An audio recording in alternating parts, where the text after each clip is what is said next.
Well, hello everyone. Welcome back to Sip Fearlessly. I am Gigi. I'm Sue Fearless. We haven't done that in a while. Let's keep this energy. I know, right? Let's go.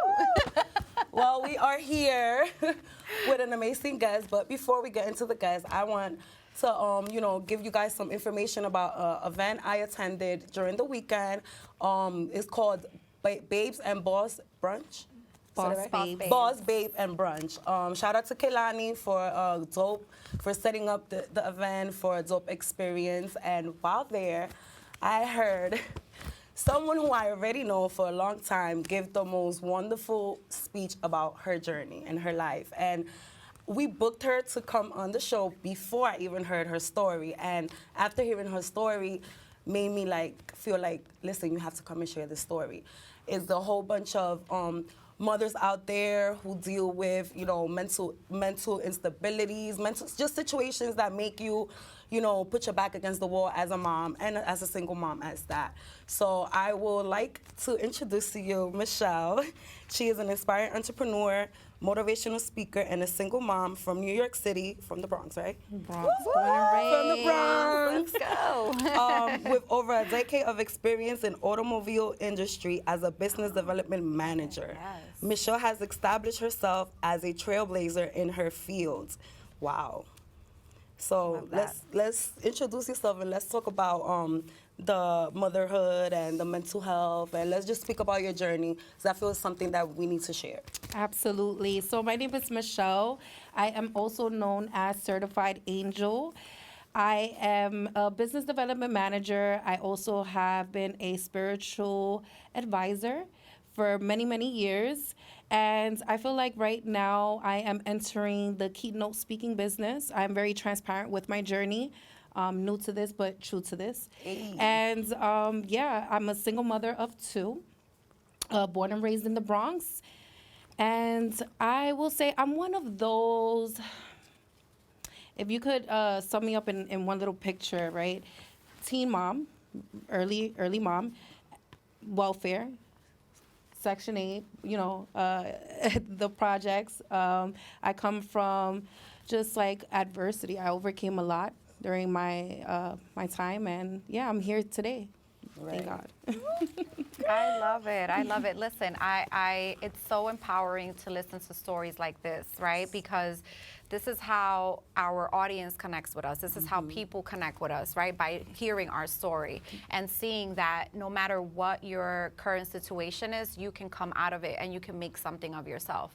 That's the most amazing stories for me, and that's what we love to share here on this platform. So thank you, and for being brave, to even talk about those things. I was a teen mom myself, so I definitely can relate with you and understand the struggles that comes with that. So thank you. Thank you for being brave. Thank you for having me. Yes. Thank you for having me, guys. Not only that, we are living in an age of social media where all you see is the glitz and glamour.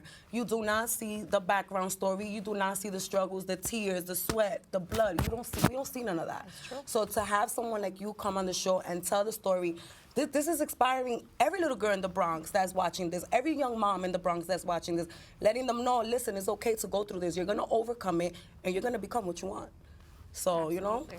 So Absolutely, I love it. Yes, I'm I love it. just looking at you. I'm so Yes. proud of you. Me and Myshelle go way back. I know her since she was young, hanging out with her sister. Okay. Yes. And to see her where she's at today is like, oh my God. Like, Yeah, Thank you. very I love inspired that. me. So, can you share with us what were some of the most difficult obstacles you had to encounter and how you overcame them? Yes. And so I did touch on this topic at Boss Babes and Brunch, especially as an entrepreneur. But overall, I feel like one of the biggest obstacles was trying to overcome depression. I was in an unhealthy relationship. My daughter was, who's here with me now, my daughter was about 6 months, and she was sitting in the backseat of my car, and I just got into a very nasty argument with her father, which is normal, But in that moment, I just felt like a failure. I felt like, nothing that I ever done was good enough. I felt like my kids were better off without me. And in that moment, I sat in my car and I prayed to God. And I told God, I was like, God, I don't want to be here anymore.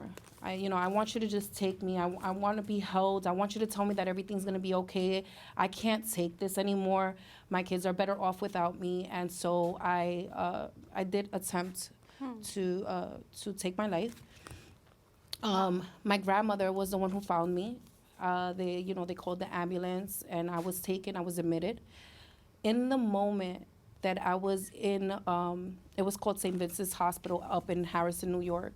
I was admitted. I felt like God answered my prayers through the people that I connected with in the hospital. I'm talking about down from the nurses, the doctors, the patients. The patients all impacted me in such a huge way. And from that moment on, that is my rebirth. My rebirth is November 24th. It was at that time, it was before Thanksgiving, and the people that I met there were very much inspiring, and I was, ever since that moment, I was 100% committed to my mental health, my mental growth, my personal development, my spiritual development. I now understood that there is a God, and He heard me and answered my prayers through other people. And from that moment on, it was up and it's stuck. Yeah. I love that. So how have you used, your strength and resiliency to inspire others and to help others? Well, that's the thing. When I started my mental health journey, therapy was a huge thing. And being heard and speaking to people, not just the therapist, but the people close around me, and in hearing how much I impacted their lives, pushed me to tell my story. I realized that a lot of people around me were actually feeling the way that I felt just because I was open about it. I didn't know they even ever thought about suicide or anything like that. You wouldn't think about it. You normally think that your strong friends are your strong friends up until like you're in that vulnerable state, and then you realize that, well, we have a lot more in common. Mm-hmm. And so I always had this passion to help people, but I knew I couldn't help people if I couldn't help myself. Right. And so that's the journey. It was just about, at first it was about me. Let me help me, and then I'll come back and help others. Right. And that's pretty much how that went. Yeah.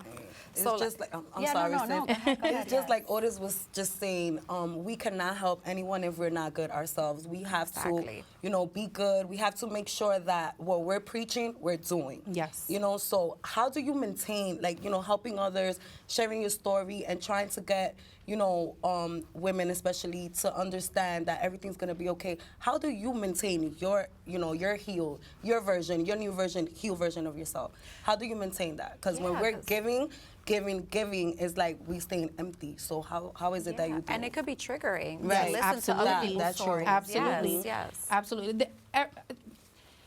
There's always triggers, right? And so the most important thing for me is knowing how to identify these triggers.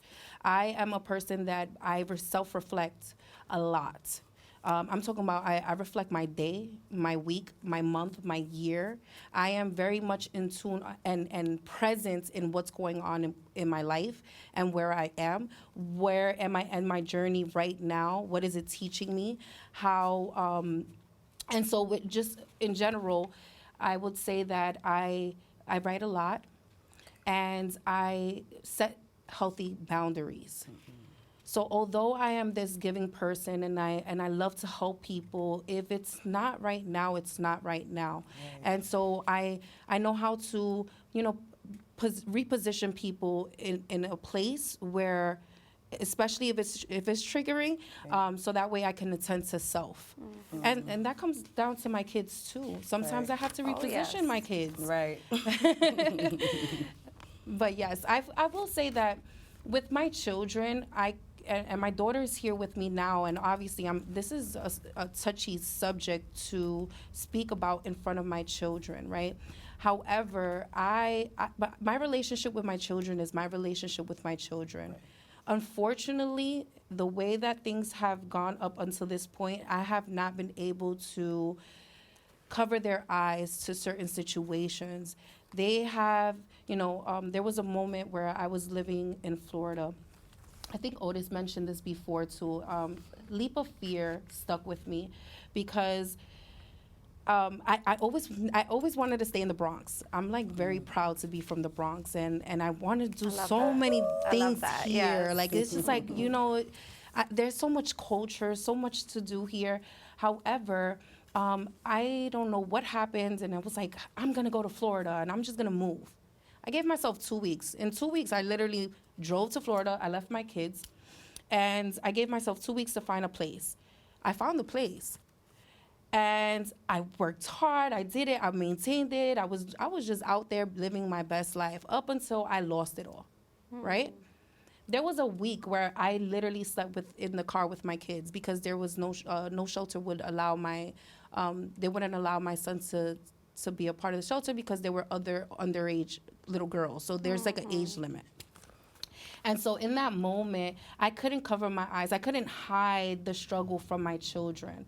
And so I make sure to keep open communication with my children and make sure that they understand that you will go sometimes, right?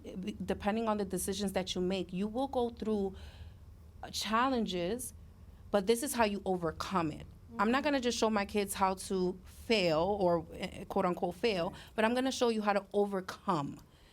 And so I'm very open with them. I include them in everything. I want to make sure. So the same way that I heal and I take the steps to heal for myself, I show them what it is to heal and what healing looks like.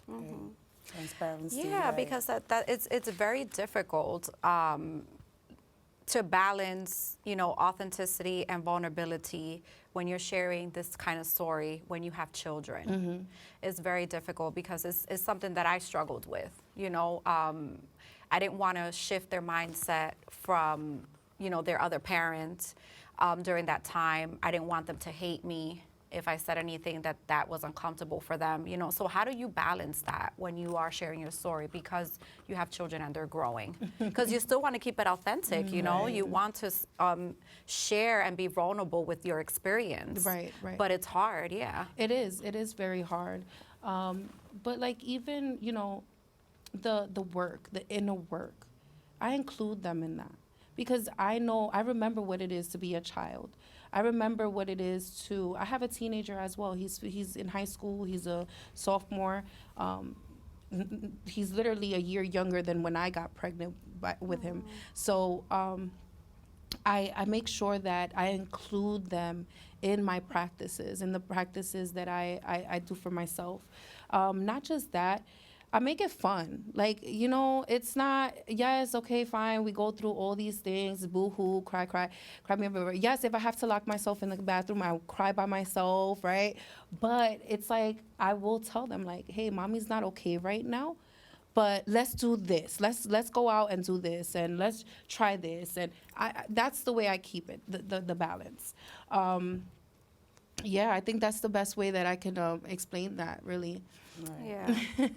No, and it's good because they're also seeing, like, in the future when they do go through a situation, like what they're seeing, you're going through, they're like, okay, this is okay. I'm going through this, Right. and I know that I'm going to be okay from this. So let me just go the process, Yeah. So that's a good thing. Right. I don't see it as a bad thing. Yeah, and they'll Right. see it. Let me tell Yeah. you, kids, they will see it. They will see it. They know. And this is what a lot of adults don't take into consideration is that if you have children, they're going to be watching Right. and they're going to be seeing everything you're doing as they're growing up, and they're going to, take on some behaviors of yours, make similar mistakes if you're not showing them better. Right. So what you're doing is really amazing. Absolutely. But I Thank you. want to talk to you about, being a woman, a female, who is so dedicated to empowering her community, especially the women community. How is it working in a male-dominated industry? It's challenging. It is very challenging. So this is what I feel like. One thing for sure and two things for certain. I make sure, and I want everyone that's watching to know that I am not perfect at all. Okay, I don't know I am not perfect. There are things about me that I still need to work on and improve. And so it's as simple as not allowing other people's opinions affect me in a negative way. I'm from the Bronx too. I grew up a fighter. There's been times where I allow other people, their nasty attitude, different personalities. We compete in the parking lot. Right. These are things that I do not like about myself. Right. So, working in a male-dominating industry, it has its perks too. It does. I can't. There are a lot of things that I learned from these men out here. Okay, I learned a lot, and I have to give credit where credit is due. Thankfully, where I work right now, I am surrounded around men that are very supportive, and that celebrate me, okay? But there's also sometimes, I've been in the car business for over 10 years. There are those that had to teach me how to have thick skin and not take things personally, okay? So I just want to say, though, it's very important for you to understand that you are human.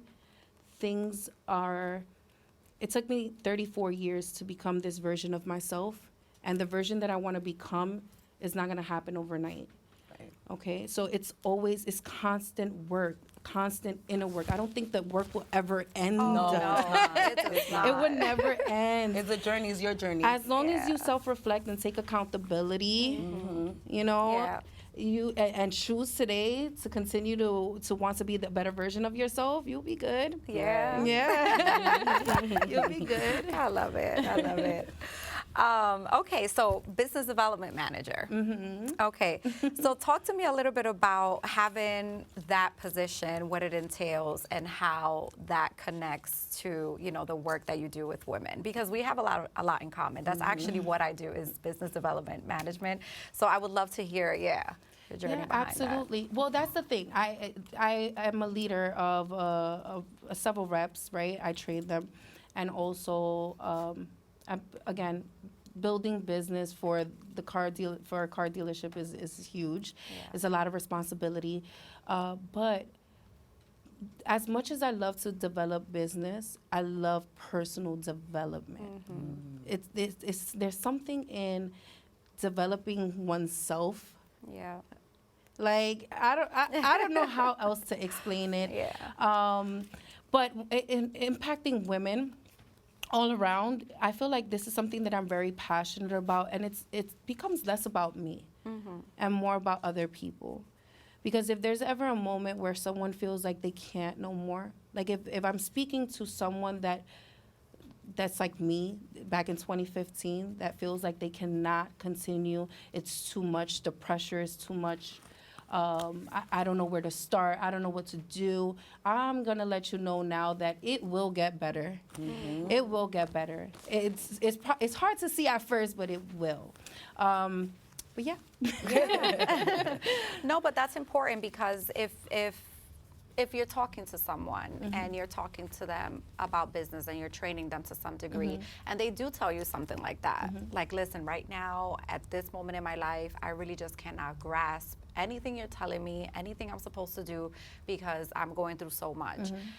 No matter what you tell them business-wise, it's not going to retain, because they're going through things. So I like the aspect of you turning it and thinking more about the personal development first. Because if you can't show up for, you're not going to be able to show up for business. And honestly, it's not uncommon. Yes. No. And they go hand in hand also, too. Absolutely. So I come from a corporate background, and that's what I struggled with. It was not having leadership pour into their employees in a personal development way. It was a lot of like team building, professional development, things like that, but it was very little personal development. So when people were going through things in their personal life and it affected their job, it would be like an immediate release, like, oh, this person is fired, they're unreliable, they can't do this. And then it's like, but you don't know what this person is going through.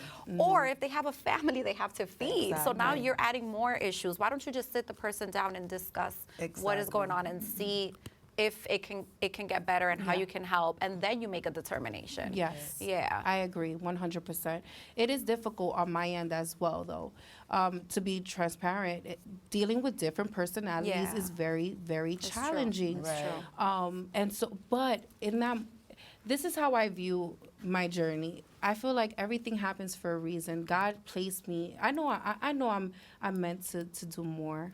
I know it's not just Absolutely. here. Right. I know, there's so much for me to do. However, right now in this position that I'm in, God put me in this position so I learn how to deal with these different personalities, see different people's perspective, get angry, get mad, learn from my mistakes because I don't know how to react to someone's nasty attitude or whatever. You know what I mean? It's a growth for me and the growth for the next person as well. But I take accountability. And then I also teach other people how to take accountability and to self-reflect and to use these certain practices. And one of the things that I have in my work office is literally like my second week at work, I put Post-its all over the mirror of all these affirmations because everybody was just negative. Oh. I walked into that, I'm like, hey, I'm here. And they're like, who are you? Right. When I put these Post-its all on the wall, I seen a different reaction in everyone.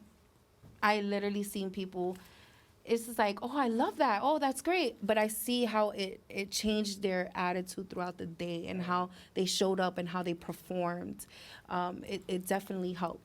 And so these little strategies and little things that I do, I love sharing it. That's what I do for myself. So I just, without even them asking, I just do it. Yeah. But yeah. Yeah. You're teaching them without knowing that you're teaching them how to deal with things, with reactions, with emotions. And that's what we're talking about with Otis too. It's so difficult because, like you said, us coming from the Bronx, like we're spicy, Exactly. So when things get us upset, we react, right? But it takes a lot of effort and work on ourselves to not be so reactive. And in doing that, we teach others. Huh. Right, there you go. You need She another responded paycheck. to her, yeah. she responded this way. Maybe let me check myself, and see how I respond in the future. Yeah. All right. So, how do you navigate work-life balance? Because that is a question that we talk about all the time with moms, especially single moms. How do you navigate work-life balance as a single mom while being in a demanding career and pushing your business and your endeavors? And trying to lose weight, and trying to eat better, and trying to to date, trying to get myself back out there. Yes. Listen, at the end of the day, there's no such thing, and I'm a Libra. Hey. It's all about balance, and when our scales are tipping over, it's just like going crazy. Yep. It's all over the place. I find balance. Well, I'm very organized, but it's also I seek help from other people that kind of mastered this because it took me a very long time, and I'm still in that journey of trying to master that. I don't know if you guys heard of her. Her name is Myshelle Welch. Oh my gosh, shout out to you, girl. I love you. She's all about productivity, and one of the things that she taught me was all about like brain dumping, right? So I am a person that I will brain dump everything that I want to do throughout the week, and I do this Sundays. So Sunday is literally my brain dumping day. I'll write out everything that's on my mind, everything that I need to get done, what I want to include in the week with with my children, work, whatever goes, and I will literally delegate and also schedule it, prioritize prioritize what I want to do, what time I'm gonna do it, and I stick to that. I literally walk around with a planner everywhere I go. And I include my kids in as much as I can because it's very, very hard. I feel like, if anything, I focus on trying to include them so much more because circling back to Boss Babes and Brunch, one thing that I mentioned was working out of desperation. I had to, I asked myself at one point in my life, am I an entrepreneur or am I a desperpreneur? When I work out of desperation, and it's almost always, where I had an eviction notice, I had like 10 days to leave out the house or whatever, it's like I had to decide right then and there, am I going to continue this karmic cycle of ending myself, putting myself in bad situations because every decision that I'm making, right, out of desperation, yes, it'll give me instant gratification, but it would affect me in the long run. Yes. And so this is, these are the little things that, you have to kind of like focus on, when you're thinking about personal development and you're thinking about, brain dumping and setting your thing. You have to think long term. You have to look at the bigger picture, the longer vision, right? Set small little goals and work by baby steps. Baby steps will get you a long way. Yes. So I do it with every aspect of my life, whether it's working out, whether it's spending time with my children, whether it's doing a meeting, a work meeting, and this and that, and all these extra things. So I feel like that's just like the best way to explain that. Yeah. I like that you said that though, like you talked about working out of desperation. That's something that we all need to sit down and think about sometimes because it's true. We're trying to sometimes we're trying to accomplish something to meet something. Like you said, you have an eviction notice. So you're like, all right, I need to figure this out. I need to solve this problem right now. So we need to start thinking about that because I feel like I had adapted that trait too because I've been through similar things like you. So everything was like, all right. But to our benefit, we kind of mastered survival, right? We kind of mastered survival because it could either make or break you if you're having to like solve things at the drop of a dime. But we've kind of mastered it, because of that. So I think that that's something that we all should think about is how are we approaching the things that we're doing? Is it out of desperation? Is it instant gratification? Or are we thinking long term? I think that's important. That's a good takeaway. Yeah. Yes. Thank you for sharing that. You have to get for me, it was like I got sick and tired. When you get sick and tired, it's like I always felt the pressure to be successful. It's just a huge pressure, and so. Yeah. So we don't have much time left, but I want you to share with everyone really quick in a few seconds any projects you have going on and where people can follow you. Well, you can follow me at I Am Certified Angel.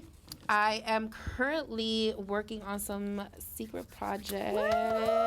And Otis, I'm coming for that book. Right. So I have your information. I'm going to need your insight on a couple things. But yes, you guys can follow me at I Am Certified Angel.